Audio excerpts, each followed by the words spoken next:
อาอายกับพอนกพงศกรกลายเป็นหมอลำดาราอีหลีอีหลอมือคืนนี้คนเต็มหน้าเวทีอาญะ FC แฟนคลับตามมอบมาลัยหลายวันติดต่อกัน FC ทันนี่ซื้อว่าจังใดคลิปนี้มีคำตอบทักทายสบายดี FC แฟนคลับของอาอายสกุลนพร FC ของนกพงศกรแห่งเสียงวิหกมาพบมาพ่อกันเศร้านี่ท่านผู้ชมเอ้ยค่อยก็เอ๊ะใจตั้งแต่มื้อวานนี่แล้วแหละมันหลายมื้อละได้ท่านผู้ชมเนาะเลื่อนไปมื้อใดไปเบิ่งมาลัยบอสนกพงศกรไปเบิ่งมาลัยน้องอาอายก็มีแต่ซื้อแม่ฮักคนนี้มีแต่ซื้อยาฮักคนนั้นทุกมื้อเลยแล้วเป็นหยังเพิ่นจึงมีเงินมีคำไปซัพพอร์ตทุกมื้อแล้วเป็นหยังเพิ่นจึงเดินทางห่วมไปกับหมอลำเสียงวิหกเกือบทุกวันท่านผู้ชมปกติแล้วนะ FC แฟนคลับนะอยู่จังหวัดใดก็จะอยู่จังหวัดนั้นหมอลำไปลิ้นมือนั่นก็เขาจึงคอยเห็นหน้าเขาจังคอยเห็นมาลัยของเขาเนาะแต่อันนี้ไปหั่นก็เห็นเดินทางไป 3-400 โลก็ไปเห็นแม่ฮักคนนี้อีกแล้วเดินทางไป 2-300 โลย้ายจังหวัดก็ไปเห็นแม่ฮักคนนี้พร้อมกับมาลัยที่ไปให้ทั้งด้านหน้าเวทีอันนี้คือความหักความแพงเนาะคือกำลังใจที่เข้มแข็งของ FC แฟนคลับอย่าลืมว่าทุกมือนี่นะหมอลำอยู่ได้บ่แม่นว่าย้อนมีวงดนตรีให้ขึ้นแสดงบ่แม่นว่ามีคาโตได้ทุกคืนตอนที่มีงานมันบ่มีแต่2อย่างนี่ได้มันสิ่งที่ลักๆที่จุนเจือที่เป็นกำลังใจที่สำคัญเฮ็ดให้ศิลปินเนาะอดทนเนาะอดตะรับคับตานอนขึ้นเวทีแสดงและพร้อมกับรอยยิ้มมันคือมาลัยน้ำใจไดเนาะมันคือมาลัยนี่เป็นตัวสำคัญที่สุดคันท่าได้มาลัยทุกคืนสีหน้าค่าตากาสดชื่นแจ่มใสพร้อมที่จะสร้างสรรค์ผลงานใหม่ให้กับแฟนๆได้ชมกันแบบแปลกตาแต่ถ้ากรณีว่าศิลปินสังเกตบ่อยู่ในวงดนตรีวงหนึ่งวงหมอลำวงหนึ่งนี่จะมีคนเด่นๆมีหน้ามีตาบ่เกิน 3-5 คนเหลือนั่นก็จะเป็นผู้ที่บ่ค่อยมีหน้ามีตาบ่ค่อยมักหน้าคุ้นตาและก็บ่ค่อยมีมาลัยนั่นได้ท่านผู้ชมเนาะแล้วแม่ฮักท่านนี่เพิ่นเป็นไผมาจากไสเดี๋ยวจีบ่เราจะบอกและด้วยเหตุผลอีหยังเนาะช่วงนี้เพิ่นจึงตามติดชีวิตหมายความว่าเป็นส่วนหนึ่งของวงเสียงวีหกไปแล้วเป็นสมาชิกคนหนึ่งของวงเสียงวีหกอยู่แล้วช่วงนี้นะเฮาก็บ่ค่อยเห็นแบบนี้นะถ้าเป็น FC อยู่ภายในประเทศอยู่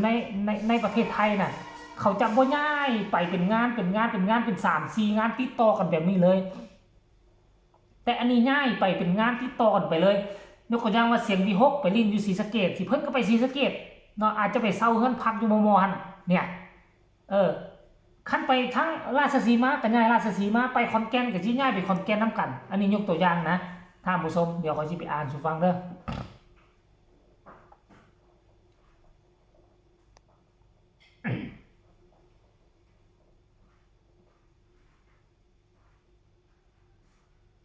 แล้วก็ค่ำคืนที่ผ่านมานี่คือ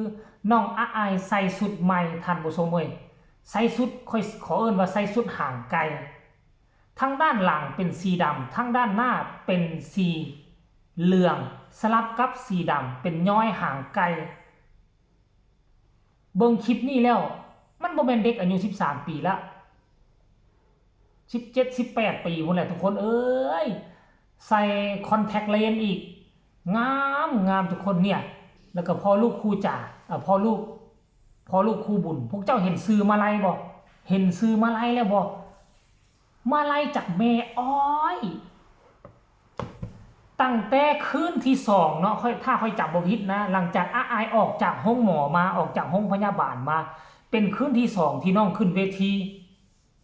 ก็ได้มาลัยพวงใหญ่ทั้งพ่อทั้งลูกอันนั้นเป็นคืนแรกที่แม่อ้อย USA มา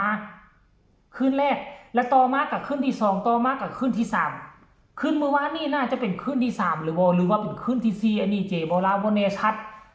เนาะแต่ใดๆทั้งสิ้น3วัน4วันติดเอาให้เงินบ่แม่นห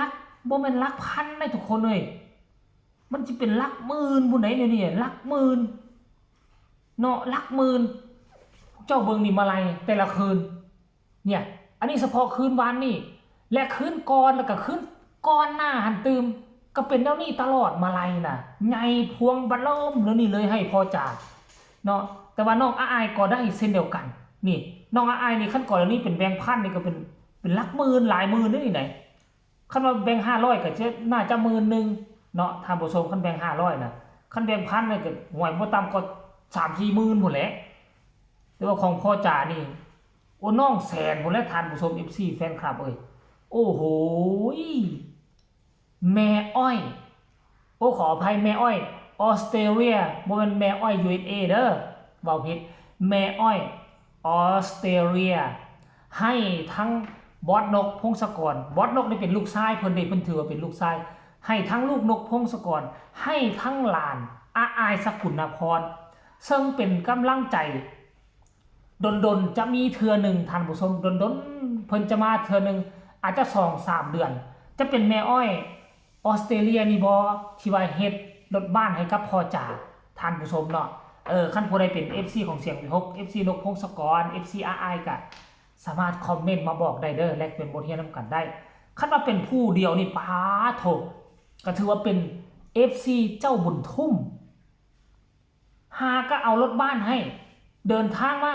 หากเอารถบ้านให้เนาะผ่านมาเดือนปลาย2 เดือนกลับคืนมาครั้งนี้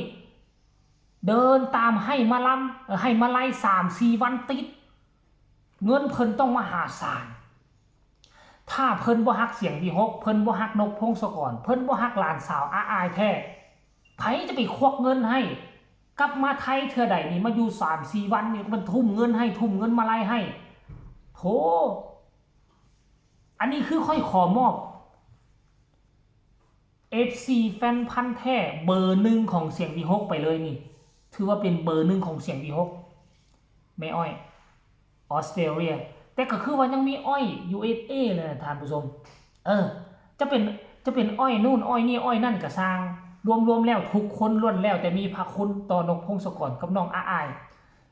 FC ท่านใดที่กลับคืนมาบ้านมาซองนี่เขาทุ่มพละกำลังไผจะให้น้อยไผจะให้หลายก็เป็นพระคุณเช่นเดียวกันบ่ได้เว้าขึ้นมาเพื่อเอามาแข่งขันว่า FC นั่นให้น้อย FC นี่ให้หลายอันนี้บ่ได้เอามาแข่งขันแล้วก็บ่ได้เอามาเปรียบเทียบเนาะล้วนแล้วแต่สามัคคีกันเพื่อซัพพอร์ตศิลปินของวงเสียงวิหกโดยเฉพาะอาอายกับนกพงศกรนั่นเองเนาะกระต่างหน้าอาอายขอขอบคุณแม่อ้อยออสเตรเลียที่ตามติดชีวิต 2-3 วันแล้วก็มอบมาลัยให้บ่ขาดสายขอให้เจ้าร่ำเจ้ารวยสุขภาพแข็งแรงอยู่ฮอด100 ปีกลับคืนไปพุ่นขอให้ธุรกิจการงานราบรื่นอยู่ทางออสเตรเลียก็แล้วกันฝากคลิปนี้ไว้อ้อมอกอ้อมใจ FC แฟนคลับอาอายพอกันใหม่ในคลิปหน้าสบายดี